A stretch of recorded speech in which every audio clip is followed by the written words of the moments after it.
गोरखपुर जिले के collector S N Tripathi और गोरखपुर पीठ के महंत दिग्विजयनाथ के बीच ठाकुर और ब्राह्मण की लड़ाई शुरू हो जाती है। पंडित हरिशंकर तिवारी और ठाकुर वीरेंद्र प्रताप शाही के बीच ऐसा घमासान गैंगवार छिड़ता है कि 50 से अधिक लोगों की हत्याएं हो जाती हैं। एक वक्त के बाद तो पूर्वांचल के लोगों ने लाशों की गिनती करना ही बंद कर दी। ठाकुर वीरेंद्र प्रताप शाही ने एमएलए रविंद्र सिंह की कनपट्टी पर रिवाल्वर रख के भोजपुरी में कहा कि तो तुम अब विधायक बन गए हो और मैं अब एक क्रिमिनल बन गया हूँ। एक हद तक गोरखपुर पीठ के महंत और योगी आदित्यनाथ के गुरु महंत अवैधनाथ भी वीरेंद्र प्रताप शाही के साथ थे। एक दिन राकेश तिवारी नाम के एक लोकल बदमाश ने श्री प्रकाश शुक्ला की बहन को छेड़ दिया। शुक्ला अपनी सक्सेस में इतना अधीर हुआ जा रहा था कि उसने तत्कालीन मुख्यमंत्री कल्याण सिंह को मारने की भी सुपारी ले ली। पुलिस ने सुनील शक्ति की एक तस्वीर के ऊपर गैंगस्टर श्री प्रकाश शुक्ला का चेहरा लगाकर अखबारों में छपवा दिया ताकि अब पहचान में न आ सके कि ये तस्वीर पुलिस को किससे और कैसे मिली है। गोरखपुर जिले में रहने वाले पंडित हरिशंकर तिवारी के गाजीपुर के जिले में भी 2 लोकल डॉन काम किया करते थे। एक का नाम था साधु सिंह और एक का नाम था मखनू सिंह। साधु सिंह और मखनू सिंह के साथ एक तीसरा आदमी काम किया करता था। उस आदमी का नाम था मुख्तार अंसारी। इस कहानी की शुरुआत होती है 1970 के दशक से। पूर्वांचल क्षेत्र के पिछड़ेपन को कम करने के लिए सरकार की तरफ से क्षेत्र में कई सारे सरकारी प्रोजेक्ट शुरू किए जाते हैं। सरकार द्वारा बहुत सारा बजट पूर्वांचल क्षेत्र की तरफ लगाया जाने लगता है। सरकार के पीडब्ल्यू विभाग से इन बड़े बड़े सरकारी ठेकों को लेने के लिए अलग अलग समूहों में होड़ मचने लगती है और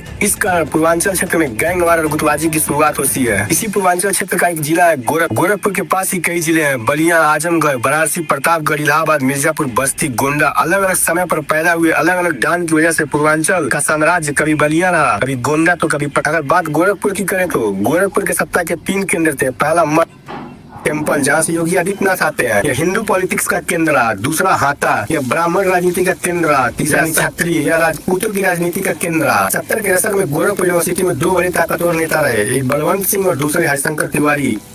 बलवंत सिंह ठाकुरों के टीले के लीडर थे तो हरिशंकर तिवारी ब्राह्मणों के टीले के लीडर थे। इन दोनों में वर्चस्व को लेकर लड़ाइयाँ होती हैं और इन दोनों के गैंग के बीच इस कदर अदावत थी कि गोरखपुर में बंदूकों की तड़तड़ाहट कभी भी सुनने को मिल सकती थी। यहीं से उत्तर प्रदेश के सामाजिक और राजनीतिक शब्दकोश में इटली और मैक्सिको की तरह माफिया और गैंग शब्द प्रचलित होने लगते हैं। आगे मुख्तार अंसारी और विजय सिंह का भी जन्म इन्हीं खूनी युद्धों के बीच होता है।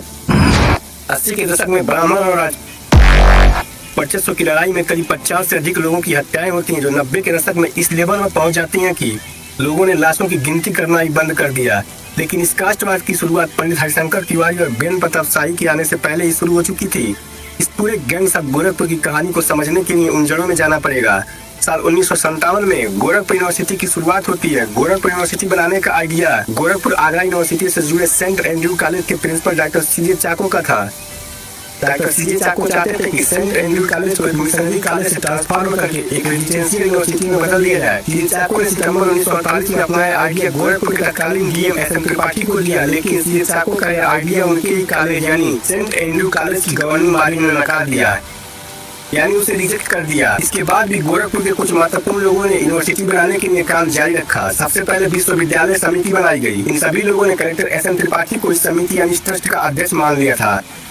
साथ ही गोरखपुर मंदिर के महंत दिग्विजयनाथ और उद्योगपति सरदार सुरेंद्र सिंह जी मजाकिया को इस ट्रस्ट का वाइस प्रेसिडेंट बना दिया जाता है। जिलाधिकारी एस एन त्रिपाठी ने आजादी के बाद यूपी के पहले और दूसरे मुख्यमंत्री रहे गोविंद बल्लभ पंत और संपूर्णानंद से अपने संवादकों का फायदा लिया और यह परिणाम हुआ कि साल 1957 में गोरखपुर यूनिवर्सिटी की स्थापना हो जाती है। 12 कोर्स चलाए जाने लगते हैं। यूनिवर्सिटी का काम काज का जिम्मा एक गवर्निंग कमेटी को दिया जाता है। अब जो कोई इस गवर्निंग कमेटी को कंट्रोल कर सकता था वही यूनिवर्सिटी पर भी कंट्रोल करने जा रहा था। यूनिवर्सिटी में टीचर्स और बाकी स्टाफ के अपॉइंटमेंट में बड़ी भूमिका निभाने जा रहा था। इस गवर्निंग कमेटी में एस एन त्रिपाठी के साथ साथ गोरखपुर गीता प्रेस के हेड हनुमान प्रसाद पोद्दार, महंत दिग्विजयनाथ और सुरेंद्र सिंह जी मजाकिया थे। अब गोरखपुर यूनिवर्सिटी पर किसका नियंत्रण होगा, इसे लेकर कलेक्टर एस एन त्रिपाठी और गोरखपुर पीठ के महंत दिग्विजयनाथ के बीच टसल शुरू हो जाती है। यहीं से गोरखपुर की राजनीति में ब्राह्मण बनाम ठाकुर संघर्ष की शुरुआत होती है। गोरखपुर यूनिवर्सिटी में जात के आधार पर नियुक्तियां होने लगती है। ठाकुर गुट ठाकुरों को नौकरी पर लगाता है तो पंडित गुट पंडितों को नौकरी देता है। गोरखपुर के इलाके में बड़ी यूनिवर्सिटी होने का मतलब था कि यहाँ से पूर्वांचल क्षेत्र पर अपना साम्राज्य चलाने वाले राजकुमारों का जन्म होना था। इसीलिए गोरखपुर यूनिवर्सिटी पर कंट्रोल बनाने के लिए दोनों गुटों के द्वारा यहाँ के छात्र नेताओं को राजनीतिक कैडरों की तरह इस्तेमाल किया जाने लगा। क्योंकि महंत दिग्विजयनाथ के आगे एस एन त्रिपाठी थोड़े हल्के पड़ रहे थे, इसलिए उन्हें अपनी जात यानी ब्राह्मण जात के छात्र नेता की जरूरत महसूस हुई और इस तरह यह तलाश पंडित हरिशंकर तिवारी नाम के एक छात्र नेता के पाने से पूरी हुई। पंडित हरिशंकर तिवारी ब्राह्मणों के एक ताकतवर छात्र नेता की तरह बढ़ रहे थे। आगे लगातार 6 बार विधायक बनते हैं और हर सरकार में कैबिनेट मंत्री रहते हैं। ताकतवर इतना अधिक बनते हैं कि बड़े से बड़े गैंगस्टर हरिशंकर तिवारी के पैर छूने लगते हैं। शंकर तिवारी ने साल 1960 में गोरखपुर यूनिवर्सिटी से सोशियोलॉजी में एमए की पढ़ाई करी। और यही से हरिशंकर तिवारी सरकारी ठेकों में भी हाथ मारने लगते हैं। इसके रिस्पॉन्स में ठाकुर लाभी के द्वारा बलवंत सिंह और रविंद्र सिंह को राजपूत देश की तरफ प्रोजेक्ट किया जाने लगता है। ठाकुरों की सपोर्ट के कारण साल 1967 में रविंद्र सिंह गोरखपुर यूनिवर्सिटी के छात्र संघ अध्यक्ष बन जाते हैं। इसके बाद 1972 में लखनऊ यूनिवर्सिटी के भी छात्र संघ अध्यक्ष बन जाते हैं। इससे अंदाजा लगाया जा सकता है कि पूरे पूर्वांचल क्षेत्र में रविंद्र सिंह की छवि एक तेज तर्रार छात्र नेता की बन चुकी थी। यह वह दौर था जब जयप्रकाश नारायण यानी जेपी इंदिरा के खिलाफ मोर्चा खोले हुए थे। आपातकाल हटने के बाद 1977 में हुए चुनाव में जनता दल ने रविंद्र सिंह को विधायक बंद कर दी और उसी की शान के गवाह के अनुसार वीरेंद्र प्रताप शाही को खुद को बचाते हुए लखनऊ में विधायक रविंद्र सिंह के आवास में पहुंचते हैं, यानी एमएलए हॉस्टल पहुंचते हैं और रविंद्र सिंह ने शाही से कहा कि तुम कैसे हो, यहाँ से पकड़े गए तो बड़ी बदनामी होगी। इस पर शाही ने भोजपुरी में बोला कि अच्छा तो तुम अब विधायक बन गए हो और मैं अब एक क्रिमिनल बन गया हूँ। यह कहते हुए शाही ने रविंद्र सिंह के ऊपर रिवाल्वर टांग दी और हार कर रविंद्र सिंह ने शाही को एक सेफ जगह पहुँचाने की व्यवस्था की। लेकिन इधर पंडित हरिशंकर तिवारी के गुटों की तरफ से शाही के भी 2 से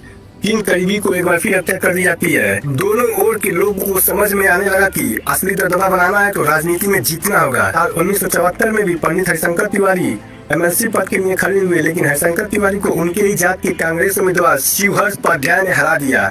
इधर वीरेंद्र प्रताप शाही रविंद्र सिंह से ही राजनीति के गुरु सीख रहे थे। वहीं से पंडित हरिशंकर तिवारी ने अपनी ही जात के एक और छात्र नेता को तैयार करना शुरू कर दिया, जिसका नाम था अमरमणि त्रिपाठी। आगे अमरमणि त्रिपाठी भी 4 बार विधायक बनते हैं और यूपी सरकार में मंत्री बनते हैं। 80 के दशक आते आते गोरखपुर सरकारी ठेकों को लेकर वीरेंद्र प्रताप शाही और हरिशंकर तिवारी पार्टी के बीच टकरार शुरू हो जाती है और टकरार अधिक बढ़ने लगती है। इस दौरान 1980 में महाराजगंज जिले के लक्ष्मीपुर विधानसभा सीट पर चुनाव होने जा रहे थे। वीरेंद्र प्रताप शाही ने निर्दलीय चुनाव लड़ने का ऐलान कर दिया। इत्तेफाक से वीरेंद्र प्रताप शाही को शेर चुनाव चिन्ह मिलता है। वहीं से हरिशंकर तिवारी ने वीरेंद्र प्रताप शाही के सामने अमरमणि त्रिपाठी को उतारा, लेकिन इस चुनाव में वीरेंद्र प्रताप शाही ने अमरमणि त्रिपाठी को बुरी तरह से हरा दिया। शेर चुनाव चिन्ह मिलने के कारण वीरेंद्र प्रताप शाही को शेरे पूर्वांचल कहा जाने लगा। लेकिन 1980 में गोरखपुर रेलवे स्टेशन के पास ही वीरेंद्र प्रताप शाही के गुरु एमएलए रविंद्र सिंह की हत्या कर दी जाती है। रविंद्र सिंह को गोरखपुर रेलवे स्टेशन पर गोलियों से भून दिया जाता है। रविंद्र सिंह कोई छोटे मोटे नेता नहीं थे, बल्कि पूर्वांचल में ठाकुर गुट के सबसे बड़े और सबसे ताकतवर नेता थे। एमएलए रविंद्र सिंह की हत्या ने गोरखपुर और पूर्वांचल की राजनीति में जातिवाद के जहर को और अधिक उभार दिया। रविंद्र सिंह की हत्या के बाद वीरेंद्र शाही उनके लीडर बन जाते हैं। पूर्वांचल क्षेत्र में चल रहे गैंगवार में वीरेंद्र प्रताप शाही और हरिशंकर तिवारी दोनों अपनी अपनी जातियों से जुड़े नेताओं की मदद की। इसमें दोनों ही अपने ही जातियों के नेताओं का संरक्षण भी मिलने लगा। इंडिया एक्सप्रेस के अखबार में लिखे एक लेख में पत्रकार श्यामलाल यादव लिखते हैं कि उस वक्त के इमिग्रेशन मिनिस्टर मंत्री यानी वीर बहादुर सिंह ने अपनी ही जात के वीरेंद्र शाही को संरक्षण दिया। वहीं एक दूसरे मंत्री श्रीपति मिश्र और पूर्व में सीएम कमलप्रीत ने अपने वाले हरिशंकर तिवारी का साथ दिया। कमलप्रीत 1971 से लेकर के 1973 तक उत्तर प्रदेश के सीएम रहे और आगे चलकर श्रीपति मिश्र साल 1982 से लेकर 1984 तक उत्तर प्रदेश के सीएम रहे। इससे अंदाजा लगाया जा सकता है कि माफिया हरिशंकर तिवारी को कितना बड़ा राजनीतिक संरक्षण प्राप्त था। वही आगे 1985 में वीर बहादुर सिंह भी उत्तर प्रदेश के सीएम बन जाते हैं और 1988 तक सीएम रहते हैं। और इससे अंदाजा लगाया जा सकता है कि वीरेंद्र प्रताप शाही की कितनी धमक रही होगी। हालांकि ये सीएम वीर बहादुर सिंह ही थे जो उत्तर प्रदेश में बढ़ रही गुंडागर्दी को रोकने के लिए सबसे पहले गैंगस्टर कानून और एंटी सोशल एक्टिविटीज ऑर्डरिंग लेकर आते हैं। इस तरह तिवारी और शाही गैंग का दबदबा उस वक्त पूरे पूर्वांचल क्षेत्र में फैल गया, जिसमें देवरिया जिले से लेकर गोरखपुर, बस्ती, बलिया, आजमगढ़, गोंडा, बहराइच, बनारस और उत्तर प्रदेश की राजधानी यानी लखनऊ भी आते हैं। इसके बादल से लगे नेपाल और बिहार के कुछ क्षेत्र भी इसमें आते हैं। इंडिया एक्सप्रेस अखबार से बातचीत में पत्रकार संतोष भारती बताते हैं कि एक हद तक गोरखपुर पीठ के महंत अवैधनाथ भी वीरेंद्र प्रताप शाही के साथ थे, यानी योगी आदित्यनाथ के गुरु भी वीरेंद्र प्रताप शाही के साथ थे। संतोष भारती बताते हैं कि 80 के दशक में एक वक्त पर अकेले तिवारी के पास यूपी के करीब 1981 में महाराजगंज जिले की लक्ष्मीपुर विधानसभा सीट पर उपचुनाव होते हैं और इस चुनाव में वीरेंद्र प्रताप शाही भी लड़ते हैं और विधायक बन जाते हैं। जब 1985 के यूपी विधानसभा चुनाव आते हैं तो हरिशंकर तिवारी ने भी चिल्लूपाट जिले से चुनाव लड़ा। चिल्लूपाट सीट से चुनाव लड़ने का ऐलान कर दिया। यह हरिशंकर तिवारी के सबसे बड़े दिक्कत